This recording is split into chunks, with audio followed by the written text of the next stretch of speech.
Hey team, happy October. Can you even believe that we are in the very last quarter of the year? Because it is kind of blowing my mind, to be honest with you. But I wanted to make this video for all of our lifting club members and specifically the at-home lifters in our program to kind of go over what you can expect this month of the programming and some frequently asked questions, and then just some things that you may not know about how you can adjust your programming or how we can help you to adjust it to best work for you. So the first thing that I wanted to bring up this month is that we have a couple of members on our team who are training at home. They don't have like a cable machine or any specialty gym equipment, but they do have a barbell setup where they can do squats, bench press, deadlifts, hip thrusts, those things. If you are one of our at-home lifters who does have that setup, we do have an option in our program now that contains the at-home lifting accessory movements and then the in-gym compound lifting movements. So that's a great option for anyone who is like wanting to squat, bench press with a barbell, deadlift with a barbell, do hip thrust, but does not have the commercial gym equipment. Please just let me know. You can email me directly at sammyg@fitblissfitness.com or Shanae, and we can get you taken care of there. So let us know if you have any questions on that. But otherwise, let's jump into just a little brief overview of what the programming is going to look like, and then some questions that I get asked a lot and kind of how to approach certain things within your programming this month. We will have 4 days. All of them have a full body focus in the sense that you're going to be doing movements from different parts of your body, but then there's kind of like one main overarching focus of the week. So we will have a squat day, a dumbbell bench press day. We will be doing deadlifts, and then the fourth and final day is a glute and upper body day focus. So one thing that I do get asked about a lot, like how to approach it, because there's different ways to do it, but are drop sets, and you will find drop sets in your programming this month, at least on one day.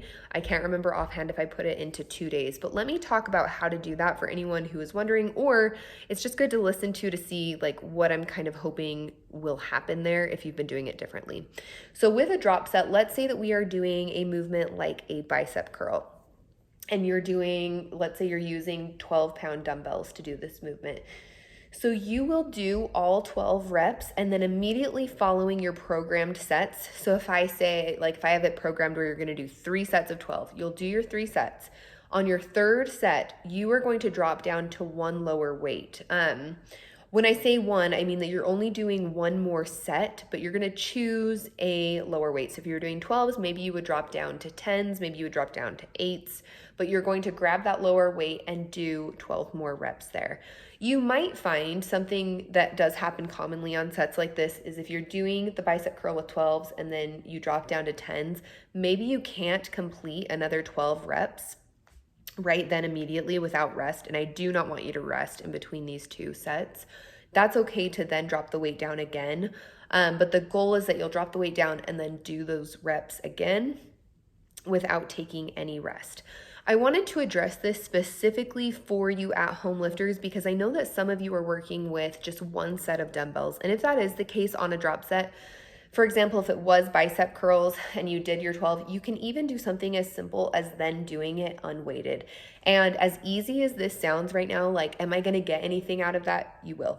And if it's a movement where you're like, you know, I'm not sure how to do this with the weights that I have at my house, please post in the Facebook group, let me know, and I can tell you how I would like you to approach that. On those same lines, there are gonna be some movements that you're going to see, like I know that there are step ups one day, a step up with a dumbbell where you're going to be doing a glute focused dumbbell step up. On something like that, if you are like, you know, I don't have a bench at my house, I don't have a box, I don't have something offhand that I can think of will be easy to set up for step ups, that is another thing that we're always there to help you work through. So if you're like, you know, I want to do this movement, I'm not sure how to set it up, please post in the Facebook group and let us help you figure out how to set it up. Or if it's not going to be possible with your particular setup space to work out in, then I am happy to replace that with a different movement that you will be able to do. And then the final thing that I really just wanted to address is posting in our Facebook group. I feel like I've said like 100 times. Do you ever hear yourself on camera and catch yourself doing it? It's a bad habit, but posting in our Facebook group. So there's a couple of reasons why this is important. The first one is that if your form is incorrect, you are not going to be getting as much out of your workout as you could. So if you're doing, say, like a hip glute bridge from the floor and you're not getting full extension on every rep, then you're putting in the time to work out, but you're not actually getting in all the benefits. You're not going to see progress as quickly. You're not going to get strong as quickly. And it's just, I mean, it's really kind of like a waste of your time to not be able to get the full benefit of that movement out of it. And then the other one is really just safety, like making sure that your form is really safe and solid so that you can stay strong your entire life and for years to come. So we are there to help you. I think that the biggest barriers for people to posting, and I know that I've experienced these before when I was a new athlete and it just felt kind of intimidating, but the first one and probably the most common is like, well, what are other people going to think about me in that Facebook group? I'm embarrassed to post. I don't know anything. But I think it's important to remember that every single person in our Facebook group, coaches included, were at one point in time a beginner who knew nothing about what they were doing. And the only way we got good at it was really just by being okay with being a beginner and posting our videos. And then the other one, I just said it again. You guys probably are counting by now. But the other one is usually that people feel like what they're doing is simple and they have great form and they know that they are doing it correctly. And I will tell you that 9 times out of 10 in that scenario, there is still something that can be improved.